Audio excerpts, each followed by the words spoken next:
¿Alguna vez viste cómo la arrogancia de los ricos puede volverse contra ellos? Quédate hasta el final de esta historia, porque lo que vas a escuchar te va a dejar sin aliento. Suscríbete ahora mismo y dale like, porque esta historia merece ser contada hasta la última palabra. En el corazón de Madrid, el Palacio de los Condes se erguía como un recordatorio de otra época. Sus muros de piedra del siglo XVI ocultaban frescos antiguos, lámparas de cristal y suelos de mármol que relucían cada mañana gracias a las manos invisibles que los limpiaban. Allí reinaba Isabel Duarte, una viuda de 45 años, que, tras la muerte trágica de su marido, en un accidente de helicóptero, había heredado un imperio farmacéutico valorado en más de 200 millones de euros. Conocida en los círculos de negocios como una mujer fría y altiva, Isabel cultivaba una imagen impecable. Ropa de diseñador, joyas exclusivas y un tono de voz que no admitía réplica. Pero detrás de esa fachada de éxito y lujo se escondía la amargura de alguien que temía perderlo todo. La empresa de Isabel, Duarte Pharma, se encontraba al borde de la quiebra. El medicamento estrella en el que habían invertido fortunas se había revelado un fracaso clínico y las deudas amenazaban con hundir todo el imperio. Isabel despertaba cada mañana entre sábanas de seda, se vestía con vestidos que costaban más que un sueldo anual y, sin embargo, en su interior se cocinaba un miedo corrosivo, el miedo a caer desde lo más alto. Y como suele suceder, toda esa frustración no caía sobre banqueros ni accionistas, sino sobre la persona más vulnerable de su entorno, su empleada doméstica. Carmen Morales llevaba 3 años trabajando en el palacio. Tenía 28 años, el cabello castaño recogido siempre en un moño perfecto y unos ojos marrones que brillaban con algo que Isabel nunca se había dignado a notar: inteligencia. Cada mañana llegaba puntual a las 7, se enfundaba el uniforme negro con delantal blanco y comenzaba a limpiar los 60 cuartos del palacio con disciplina casi militar. Para Isabel, sin embargo, Carmen era poco más que un mueble. La corregía por manchas inexistentes, le hacía repetir tareas impecables y jamás la miraba directamente a los ojos. A su juicio, una empleada era alguien destinado a obedecer sin cuestionar. Esa mañana de martes comenzó como cualquier otra. Isabel repasaba, en su despacho adornado con estanterías de caoba, una pila de documentos que la irritaban más a cada segundo. El último rayo de esperanza para su empresa había llegado desde Shanghái en forma de propuesta de sociedad. Pero el contrato estaba escrito en chino antiguo, un dialecto comercial tan arcaico que ni los traductores más experimentados habían logrado descifrarlo con precisión. Isabel ya había gastado miles de euros en consultas inútiles y los papeles seguían sin ofrecer respuestas claras. Su humor, ya de por sí volátil, se convirtió en veneno puro. En ese momento, Carmen entró en el despacho, como siempre en silencio, sosteniendo un trapo para quitar el polvo de la gran librería. Sus pasos eran suaves, casi invisibles, pero Isabel, al verla, sintió un impulso cruel. Una chispa de arrogancia se encendió en su mirada. Tomó los documentos chinos, los levantó con gesto teatral y una sonrisa sarcástica se dibujó en su rostro. «Carmen», dijo con voz afilada, «¿sabes qué son estos papeles?» La joven alzó apenas la vista, con respeto, y negó suavemente con la cabeza. «Son documentos que valen millones. Están en un idioma que ni los expertos saben descifrar», explicó Isabel, saboreando cada palabra. «Pero quiero proponerte un juego». Carmen permaneció en silencio, con el trapo apretado entre las manos. Isabel se levantó de su sillón de cuero y se acercó lentamente, disfrutando de la tensión que generaba. «Si logras traducir esto, te nombro mi secretaria», soltó, y luego estalló en carcajadas. «¿Lo entiendes? Secretaria. Claro que sé que no podrás. Es imposible». La risa de Isabel rebotó en las paredes del despacho como un látigo de desprecio. Para ella, aquel reto, no era más que una excusa para reafirmar su superioridad, una manera de recordarle a Carmen su lugar, el de alguien destinado a barrer, no a pensar. Carmen respiró hondo. Por un instante bajó la mirada, y a los ojos de Isabel pareció la sumisión de siempre. Pero entonces, con una calma que sorprendió incluso a ella misma, levantó el rostro y dijo una sola palabra: «Acepto». El eco de esa respuesta cayó en la sala como un trueno inesperado. Isabel parpadeó, incrédula, y luego volvió a reír, convencida de que estaba a punto de presenciar el fracaso más humillante de su empleada. No sabía que acababa de abrir la puerta a un giro que pondría todo su mundo de cabeza. El silencio que siguió a la palabra de Carmen fue espeso, casi sólido. Isabel, aún sonriendo con esa soberbia que la caracterizaba, le tendió los documentos con gesto burlón. Las hojas crujieron en el aire, cargadas de arrogancia. «Muy bien, querida», dijo con un tono venenoso. «Demuéstrame lo imposible». Carmen tomó los papeles con ambas manos.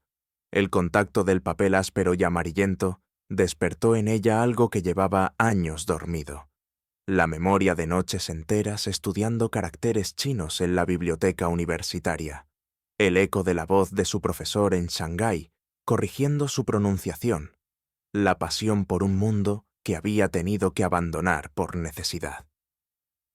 Apretó los labios y los ojos le brillaron apenas un instante antes de ocultarlos de nuevo bajo una máscara de serenidad. Isabel, mientras tanto, se acomodó en el sillón de cuero como una reina en su trono. Se cruzó de brazos y esperó, convencida de que en cuestión de segundos la joven bajaría la cabeza y admitiría la derrota. Para ella, aquello no era más que una comedia cruel. «Vamos, lee», ordenó, como si hablara con una niña. Carmen deslizó la mirada por el encabezado del primer documento. Los caracteres, antiguos pero claros, se formaban en su mente como piezas de un rompecabezas familiar. Recordó las tardes en las que su madre la encontraba estudiando y le pedía que descansara, y cómo ella insistía, soñando con un futuro en el que su talento abriría puertas en Naciones Unidas. Isabel tamborileaba los dedos en el brazo del sillón, impaciente. «¿Qué pasa? ¿Ya te rendiste?», preguntó con sarcasmo. La joven levantó la vista un instante, sin perder la calma. «Aún no he empezado, señora». La seguridad en su voz hizo que Isabel frunciera el ceño. No estaba acostumbrada a escuchar firmeza en esa empleada a la que durante años había tratado como un fantasma. Algo, una pequeña chispa de inquietud, comenzó a encenderse en su pecho. Carmen respiró hondo y pasó la primera página. Los trazos hablaban de acuerdos, de cláusulas, de porcentajes. Isabel no entendía nada, pero Carmen sí. Cada carácter le recordaba los sacrificios que había hecho, las lágrimas derramadas cuando tuvo que abandonar su doctorado porque su madre enfermó de cáncer. Había aceptado limpiar suelos, pero nunca había dejado de leer periódicos chinos online, de escuchar conferencias, de practicar en secreto. De pronto, Carmen levantó la vista y dijo con claridad: «Este documento es un preacuerdo. Habla de la distribución europea de un medicamento experimental contra el Alzheimer».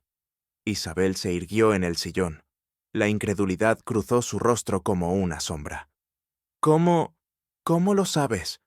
«Porque lo estoy leyendo», respondió Carmen, sin apartar la mirada. El aire pareció detenerse.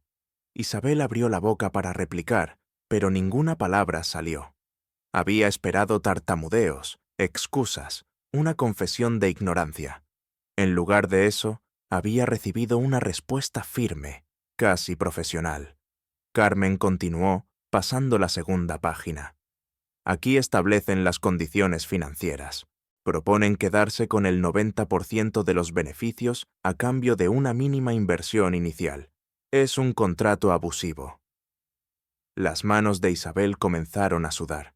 Aquello no era una broma. Su empleada estaba desmenuzando con precisión quirúrgica un texto que ni sus traductores pagados habían logrado interpretar.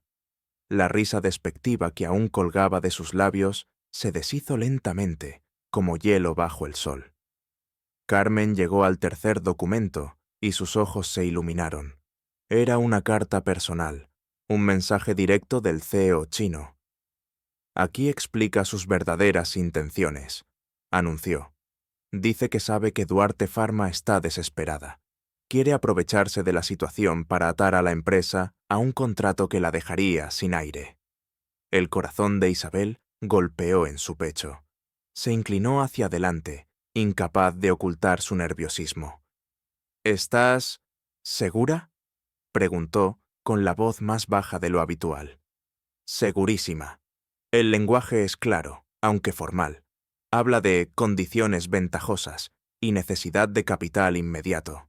Son eufemismos para decir que piensan aprovecharse de usted. Un silencio pesado cayó sobre el despacho. Carmen dejó las hojas sobre el escritorio con cuidado, como si fueran pruebas en un juicio. Luego levantó la barbilla y por primera vez en 3 años miró a Isabel directamente a los ojos. No soy solo su empleada, señora. Soy licenciada en lenguas orientales, magna cum laude. Hablo mandarín, japonés, coreano y tailandés. Isabel tragó saliva. El mundo, de repente, parecía tambalearse. La mujer a quien había humillado, la que había tratado como un objeto más de la casa, estaba revelándose como una erudita que podía salvar su imperio. Pero en su interior, el orgullo aún luchaba. ¿Por qué nunca lo dijiste?, murmuró. Carmen esbozó una sonrisa amarga. Porque en 3 años, señora, jamás me preguntó nada más que si había quitado el polvo. Isabel permaneció inmóvil, como si alguien le hubiera arrancado el suelo bajo los pies. La imagen de Carmen que había construido durante 3 años, la de una joven sumisa, sin aspiraciones, condenada a limpiar suelos de mármol, se hacía añicos frente a sus ojos. Era imposible reconciliar la visión de aquella mujer con uniforme negro y delantal blanco con la voz firme que acababa de revelar secretos que podrían decidir el destino de toda una corporación. Carmen, mientras tanto, mantenía la calma. No había arrogancia en su tono, tampoco venganza, solo la seguridad de quien sabe lo que vale. Estudié en la Universidad Complutense, continuó. Gané becas, obtuve matrícula de honor. Fui a Shanghái como pasante en un despacho internacional. Estaba en camino a una carrera como intérprete de organismos internacionales, hasta que mi madre enfermó de cáncer. Tenía que pagar los tratamientos y no había trabajo para alguien de mi campo. Acepté este empleo porque era lo único que me ofrecía un salario estable. Isabel bajó la mirada. Sintió que algo se quebraba dentro de ella. Nunca, en 3 años, había preguntado por la vida de Carmen. Nunca le había interesado quién era realmente la mujer que limpiaba su palacio. Y ahora esa indiferencia le pasaba factura. Había tenido frente a sus narices a alguien capaz de salvarla, y la había tratado peor que a un objeto. Carmen se inclinó hacia los papeles y señaló un párrafo subrayado. Aquí está la clave. El contrato que ellos ofrecen no es una salvación, es una trampa. Quieren el control absoluto de la distribución europea. Si usted firma, su empresa desaparecerá en menos de 5 años. Isabel sintió que la sangre se le congelaba. Se aferró a los brazos del sillón como si fueran un salvavidas. ¿Y qué sugieres que haga?, preguntó, con voz quebrada. Carmen respiró hondo y respondió con serenidad. Negociar, no desde la desesperación, sino desde la dignidad. Yo puedo redactar una respuesta en mandarín formal que deje claro que usted conoce el verdadero valor del medicamento. Si demostramos firmeza y respeto por la cultura china, el doctor Li reconsiderará. Isabel la miró boquiabierta. El mundo estaba al revés. La empleada doméstica hablaba como una ejecutiva internacional, y ella, la gran empresaria, parecía una aprendiz. No entiendo. ¿Cómo puedes saber todo esto?, susurró. Carmen la observó con calma. y sus palabras fueron un dardo directo al orgullo de Isabel. Porque mientras usted me veía como una criada, yo seguía siendo una profesional. El trabajo honesto nunca me quitó mi valor. Un silencio espeso cubrió el despacho. Isabel, por primera vez en mucho tiempo, no tuvo ninguna respuesta. Carmen recogió los documentos y los apiló con cuidado. Luego se incorporó y con un gesto decidido dijo: «Si quiere que la ayude, necesito una promesa. No más burlas, no más humillaciones. Usted me prometió un ascenso. Cumpla su palabra». Isabel abrió los labios, pero nada salió. Nunca antes alguien se había atrevido a desafiarla así. Sintió un calor extraño en el pecho, mezcla de rabia, vergüenza y, aunque le costaba admitirlo, respeto. Por primera vez, entendió que tenía una elección: seguir menospreciando a Carmen y perderlo todo, o reconocer su valor y darle el lugar que merecía. La tensión en la sala era insoportable. Carmen no retrocedió un milímetro. Isabel, acostumbrada a que todos se doblegaran ante su voluntad, se descubrió en una situación inédita. Dependía de la mujer a la que había despreciado. Carmen la observó en silencio, esperando la respuesta. Y en ese silencio resonaba una pregunta inevitable, no solo para Isabel, sino también para quien escuchaba esta historia. ¿Y tú? ¿Qué harías si alguien a quien despreciaste durante años de repente demostrara tener el poder de salvar tu vida entera? Isabel no respondió de inmediato. Su orgullo luchaba contra la realidad como un animal acorralado. Durante años había creído que el poder consistía en dar órdenes, en humillar para reafirmar su posición. Y ahora, frente a ella, la mujer que había considerado insignificante exigía respeto con la simple fuerza de los hechos. No había gritos, no había súplicas, solo verdad. Carmen mantuvo la mirada fija, sin bajar los ojos. Era la primera vez que Isabel la veía así, erguida, segura de sí misma, sin rastro de miedo. Ese contraste le golpeaba más que cualquier palabra.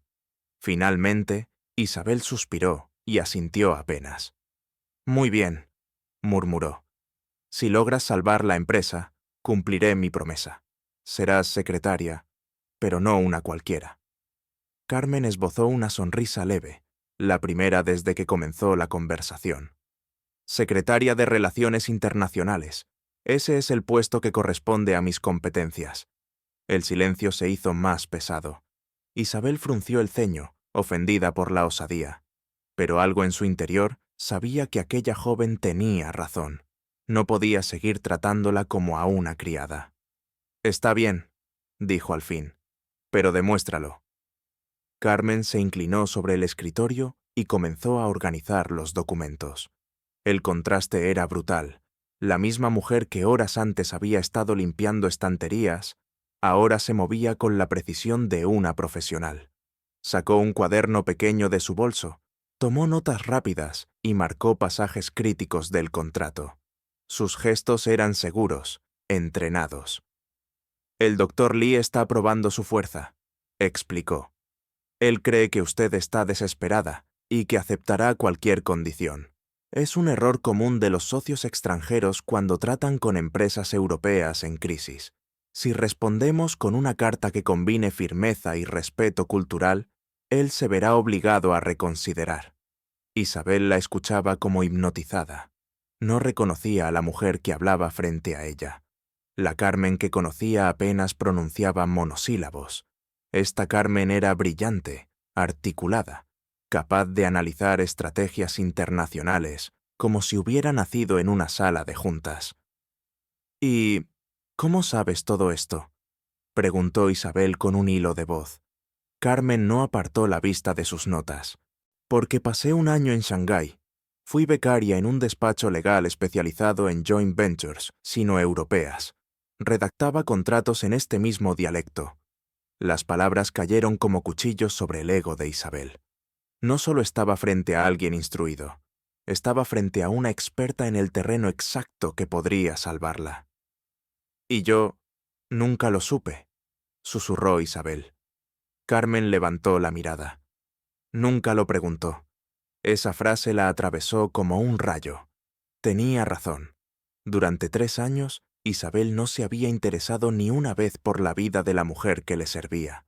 Nunca había preguntado su apellido. Nunca había querido saber sus sueños. En su mundo, los empleados eran invisibles.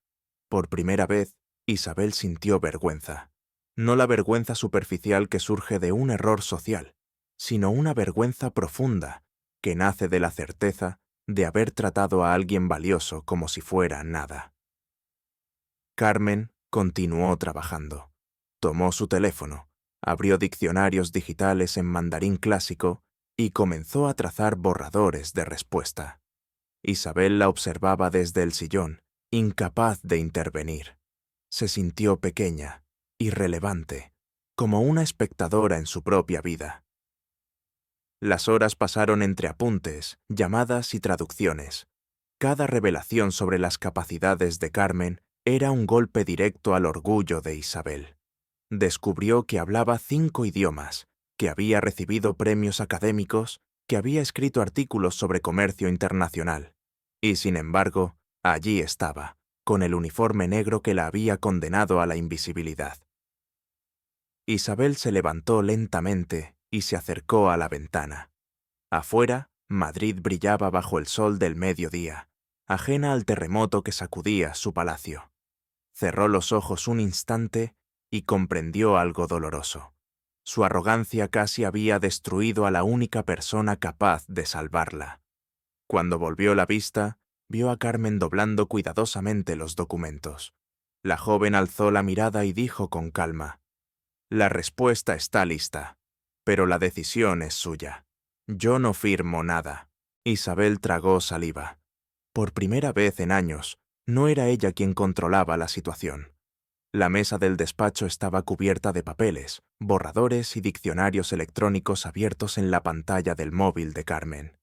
El ambiente había cambiado. Ya no era un escenario de humillación, sino un campo de batalla intelectual. Isabel, que solía ocupar siempre el centro de atención, se había convertido en espectadora, observando cómo su empleada se transformaba en algo completamente distinto. Carmen se puso de pie, apoyó ambas manos sobre el escritorio y desplegó el borrador de la carta de respuesta. Su voz adquirió un tono que Isabel jamás le había escuchado: firme, técnico, lleno de matices que denotaban un profundo conocimiento cultural. «El doctor Lee espera que usted se arrodille», explicó. «Pero si contestamos con respeto, sin perder firmeza, lo obligaremos a verla como una socia y no como una víctima». Isabel asintió sin decir nada. Se sentía extraña, como si hubiera perdido un rol que creía eterno. Pero al mismo tiempo, algo en su interior comenzaba a moverse. Un germen de admiración que le resultaba difícil aceptar. Carmen marcó con un bolígrafo una sección del borrador. «Aquí he citado el principio de He-Er-Bu-Tong», dijo. «Significa unidad en la diversidad. Es un concepto confuciano que respeta la diferencia, pero valora la cooperación. Es crucial en las negociaciones chinas». Isabel parpadeó. Jamás había oído esa expresión. «¿Y crees que eso funcionará?», preguntó con cautela. «Lo sé», respondió Carmen con seguridad, «porque es el lenguaje que ellos esperan de alguien que realmente entiende su cultura. Si usted responde con un simple «rechazo estas condiciones», pensará que actúa desde la desesperación. Pero si usamos su propio marco cultural, entenderán que no están tratando con una occidental ignorante, sino con una socia de su nivel». La viuda se recostó en la silla, sintiendo cómo la vergüenza se mezclaba con un alivio inesperado. Por primera vez en meses, veía una posibilidad de salir del abismo financiero. Carmen, entretanto, continuaba redactando. Hablaba en mandarín fluido por teléfono con un antiguo profesor suyo, confirmaba matices de expresiones, consultaba bases de datos jurídicas chinas. La velocidad con la que trabajaba era hipnótica. Isabel no podía apartar la vista. En un momento, Carmen interrumpió su frenética actividad y miró a Isabel directamente. Necesito que entienda algo, señora. Esto no es solo un ejercicio académico. Si usted acepta esta estrategia, significa que tendrá que cambiar. No podrá seguir tratándome como hasta ahora. No se trata solo de salvar la empresa, sino de redefinir cómo trabaja con la gente que la rodea. Las palabras se clavaron en Isabel como cuchillas. No estaba acostumbrada a recibir lecciones de nadie, y mucho menos de quien hasta ayer fregaba sus suelos. Pero algo en su interior sabía que Carmen tenía razón. «Haré lo que sea necesario», susurró al fin. «No quiero perderlo todo». Carmen asintió y retomó su trabajo. Horas más tarde, la carta estaba lista. 4 páginas escritas en un chino formal impecable, llenas de referencias culturales, filosóficas y comerciales. Era un documento que respiraba autoridad y respeto. Isabel lo sostuvo entre las manos, incapaz de creer que había salido de la pluma de la mujer que esa misma mañana había estado limpiando el polvo de su librería. «Es impresionante», admitió con un hilo de voz. Carmen la miró sin orgullo ni vanidad. «Es mi trabajo, el que nunca dejé de hacer, aunque usted no lo supiera». Isabel tragó saliva. En ese instante, comprendió con claridad brutal que había desperdiciado 3 años de talento invaluable por simple ceguera de clase.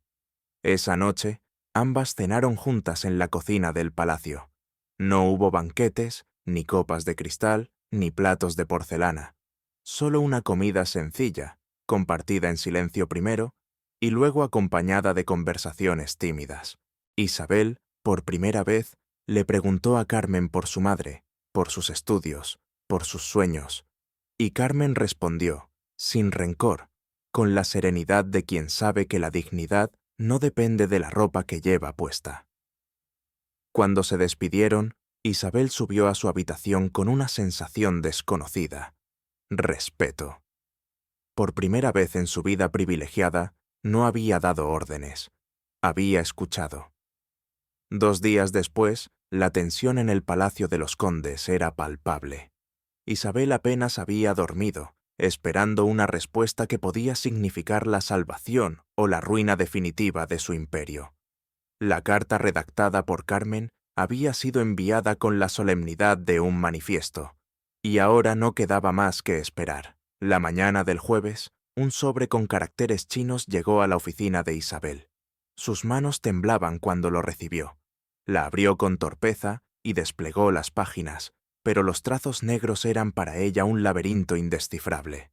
No pudo más y llamó a Carmen de inmediato.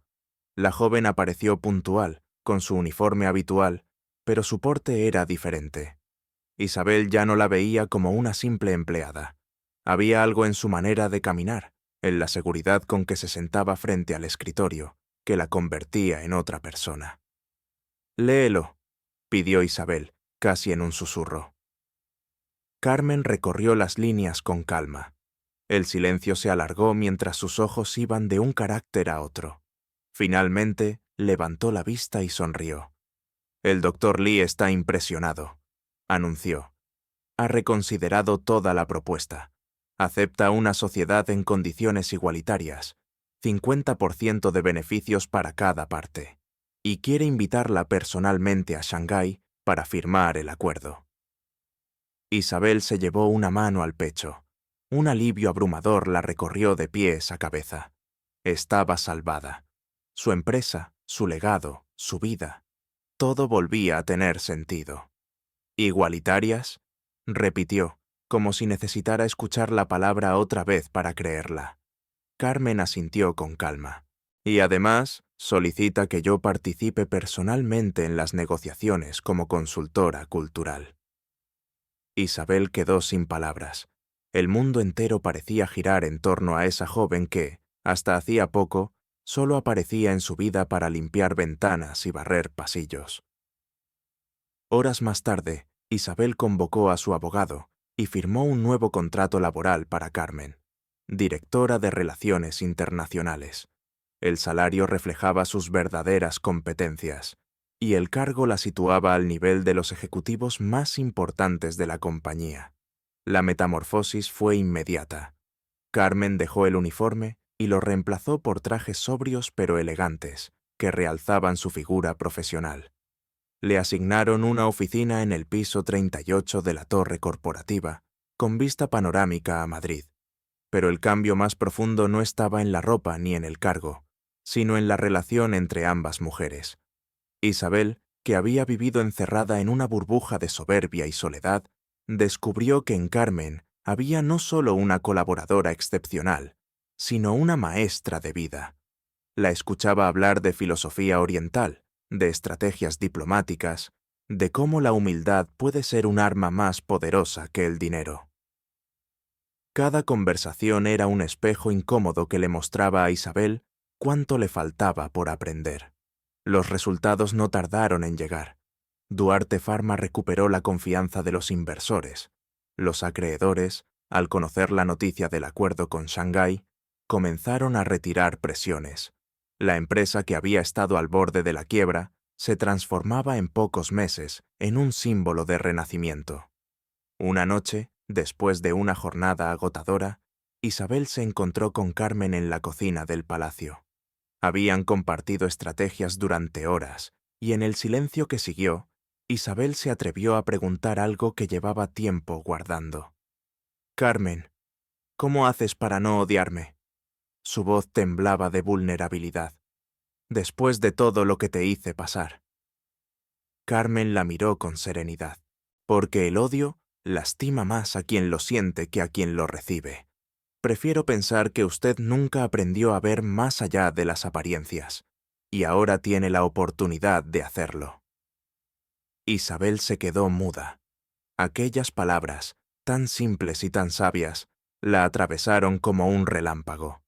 Comprendió que la verdadera fuerza de Carmen no estaba solo en sus idiomas o en su inteligencia, sino en su capacidad de perdonar sin olvidar, de transformar la humillación en sabiduría.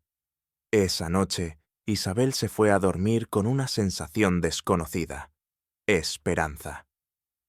Los meses siguientes marcaron una transformación radical, no solo para Duarte Pharma, sino también para las dos mujeres que habían protagonizado aquella inesperada alianza. La empresa, antes hundida en deudas, renació con una fuerza que sorprendió incluso a sus competidores.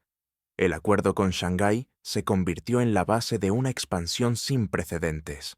Nuevos inversores llegaron, los medios elogiaban la visión de Isabel, y en privado todos sabían que la verdadera artífice era Carmen. El viaje a China fue el punto de inflexión. Isabel y Carmen volaron a Shanghái en primera clase, pero lo más lujoso no fue el asiento reclinable ni el champán. Fue ver a Carmen desenvolverse como una verdadera diplomática en cada reunión. Hablaba con fluidez en mandarín, sonreía con elegancia, explicaba conceptos complejos con una naturalidad que dejaba a los empresarios chinos fascinados. Isabel, acostumbrada a brillar como la única protagonista, se descubrió disfrutando desde la sombra, orgullosa de ver a su antigua empleada brillar con una luz que eclipsaba cualquier título nobiliario o fortuna heredada. Durante una cena en Pekín, el Dr. Li levantó su copa y dijo ante todos: «Su asistente, la señorita Morales, es una de las mujeres más competentes que he conocido en el campo de las relaciones internacionales». Isabel sintió que se le enrojecían las mejillas, pero no de vergüenza, sino de orgullo genuino. De regreso en Madrid, los cambios continuaron. Carmen dejó definitivamente el uniforme de empleada doméstica. Ahora vestía trajes elegantes, se movía entre despachos con la seguridad de una ejecutiva y tomaba decisiones estratégicas que impactaban directamente en millones de euros. Duarte Pharma abrió oficinas en Hong Kong, Tokio y Seúl, todas bajo la dirección de Carmen. Los periódicos la presentaban como la nueva cara de la diplomacia empresarial europea. Pero lo más sorprendente no estaba en los titulares, sino en la intimidad del Palacio de los Condes. Aquel edificio, que durante años había sido un mausoleo de mármol y silencio, se transformó en un hogar vivo. Isabel y Carmen comenzaron a compartir cenas, conversaciones largas y sinceras, tardes de trabajo conjunto en las que, entre papeles y estrategias, se colaban risas inesperadas. La madre de Carmen, doña Esperanza, finalmente se mudó a Madrid tras superar el cáncer. Isabel ordenó reformar un apartamento en el segundo piso del palacio para que viviera allí. La señora, acostumbrada a la modestia de un pueblo andaluz, no podía creer que su hija, la misma que un día fregaba suelos en silencio, ahora viajara por el mundo negociando contratos millonarios. Isabel también cambió. La mujer altiva y cruel que humillaba a sus empleados se fue desdibujando poco a poco.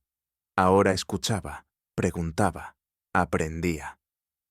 Bajo la guía paciente de Carmen, comenzó incluso a estudiar chino, pronunciando torpemente las palabras que su colaboradora corregía con una sonrisa indulgente.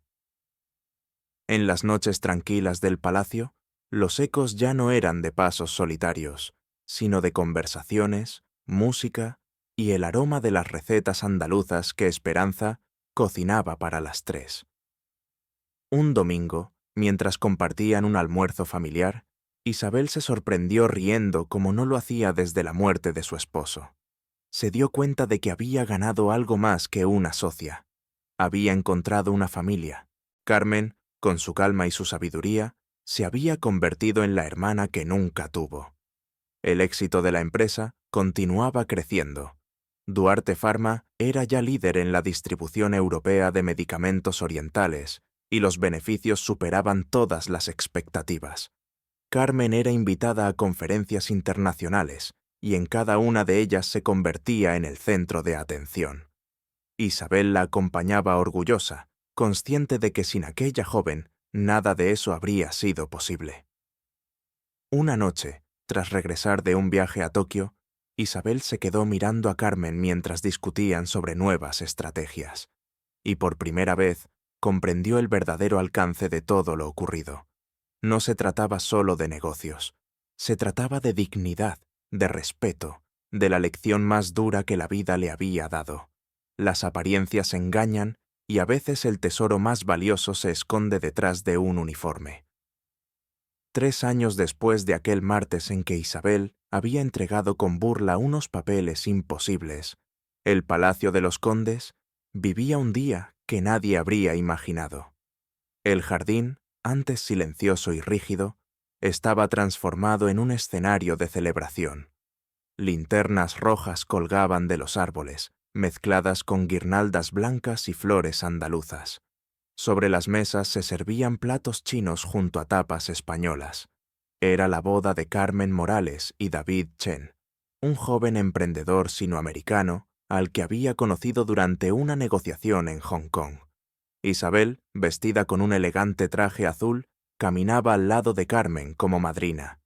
Cuando los invitados las vieron aparecer, hubo un aplauso cerrado que mezclaba respeto y emoción. La que había sido empleada doméstica se casaba ahora rodeada de empresarios internacionales, diplomáticos y amigos que habían sido testigos de su ascenso meteórico. El Dr. Li viajó desde Shanghái acompañado por una delegación de 30 directivos. Durante el brindis, levantó su copa y dijo: «Es un honor estar aquí para celebrar la unión de 2 de las personas más extraordinarias que he conocido». Los ojos de Isabel se humedecieron. No era ella la protagonista de esa noche, y por primera vez en su vida, no lo necesitaba. Miró a Carmen, radiante en su vestido de novia, y sintió un orgullo tan profundo que casi dolía. El banquete se prolongó hasta la madrugada, y entre risas, música y discursos, Isabel comprendió cuánto había cambiado su vida. Años atrás, el palacio era un mausoleo de mármol donde solo reinaba el eco de sus pasos. Ahora estaba lleno de voces, aromas y vida. Carmen ya no vivía como empleada. Tenía su apartamento propio en el segundo piso, donde su madre Esperanza cocinaba recetas que llenaban la casa de calidez. Un año después de la boda, Carmen anunció que esperaba un hijo. Isabel lloró como si fuera a convertirse en abuela. Aquella criatura crecería hablando español, chino e inglés, un verdadero ciudadano del mundo. La noche en que Carmen le confió la noticia, Isabel no pudo evitar recordar el día en que había querido humillarla con un reto imposible. ¡Qué ironía! Ese acto de crueldad había abierto la puerta a todo lo que ahora llenaba su vida de sentido. El tiempo pasó, y Duarte Pharma se consolidó como líder europeo en la distribución de medicamentos orientales. Carmen dirigía con maestría todas las operaciones en Asia, reconocida como una de las ejecutivas más respetadas del sector. Pero lo que más valoraba no eran los contratos millonarios ni los viajes internacionales, era haber demostrado que la dignidad y el talento pueden florecer en cualquier circunstancia. Una noche tranquila, Isabel y Carmen se sentaron en el despacho donde todo había comenzado. En la pared colgaban, enmarcados, los documentos chinos que habían cambiado sus vidas. Ya no eran símbolos de humillación ni de arrogancia, sino recordatorios de una lección eterna. Si pudiera volver atrás, preguntó Carmen con una sonrisa, ¿volvería a darme esos papeles? Isabel soltó una carcajada suave y respondió, fue lo más estúpido y lo más inteligente que hice en mi vida. Ambas rieron, y en ese momento, Isabel comprendió que había encontrado algo más valioso que el dinero o el poder. Había encontrado una familia. El Palacio de los Condes, una vez símbolo de soledad y soberbia, se había convertido en un hogar lleno de amor, respeto y esperanza. ¿Y tú, que has llegado hasta aquí? Piensa un momento. ¿Alguna vez subestimaste a alguien y luego descubriste su verdadero valor? Si esta historia te llegó al corazón, suscríbete al canal, activa la campanita y deja tu comentario. Tu experiencia puede inspirar a otros, porque a veces los tesoros más valiosos se esconden justo donde menos los esperamos.